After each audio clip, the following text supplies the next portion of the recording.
నిరీక్షణ prayer house మరియు centre సంగముల తరపున ప్రభు పేరిట మీ అందరికీ నా హృదయపూర్వకమైన వందనములు. ఈరోజు దేవుని వాగ్దానం ఆదికాండం 39వ అధ్యాయం 10వ వచనం. నేనెట్లు ఇంత ఘోరమైన దుష్కార్యము చేసి దేవునికి విరోధముగా పాపము కట్టుకొందును. ఆదికాండం 39వ అధ్యాయం 1వ వచనం. యోసేపు తన సోదరులచే అమ్మబడిన తరువాత ఈజిప్టులో పొతీఫరుని ఇంటిలో దాసుడిగా ఉన్నాడు. 4-6 వచనాలలో దేవుని కృపతో అతడు త్వరగా ప్రగతి సాధించి పొతీఫరు ఇంటి మొత్తం వ్యవహారాలకు అధికారి అయ్యాడు. ఈ సమయంలో పొతీఫరుని భార్య యోసేపు అందాన్ని చూచి అతనికో దోషకార్యమునకు ప్రలోభపెట్టింది. అయితే యోసేపు దేవుని భయంతో దాన్ని తిరస్కరించాడు.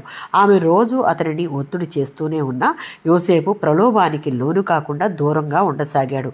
ఈ వాక్యం యోసేపు యొక్క పవిత్రత, దేవుని భయం మరియు నైతిక ధైర్యమును స్పష్టంగా చూపుతుంది. పాపం అనేక రకాలుగా మనలను నిరంతరం ప్రలోభపెడుతుంది. అలాంటి అవకాశాలు నిరంతరం వస్తూనే ఉంటాయి. కానీ యోసేపు 39వ అధ్యాయం 9వ వచనంలో ఉన్నట్లు దేవుని సన్నిధిలో నేను ఈ మహాపాపమును చేయనా అని అన్నాడు.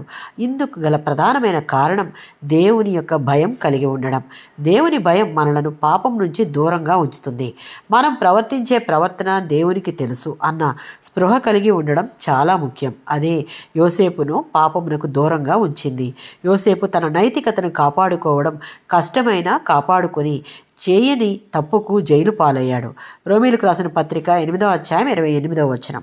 దేవునిని ప్రేమించే వారికి ఆయన చిత్తానికి లోబడి నడుచుకునేవారు దేవునికి భయపడతారు. పాపం ప్రలోభ పెట్టినప్పుడు లొంగొద్దు అన్న జ్ఞానాన్ని కలిగి దాని నుండి పారిపోతే దేవుడు యోసేపుకు మేలు కలిగించినట్లు మన జీవితంలో చేయడానికి సంసిద్ధుడు. ఆమెన్.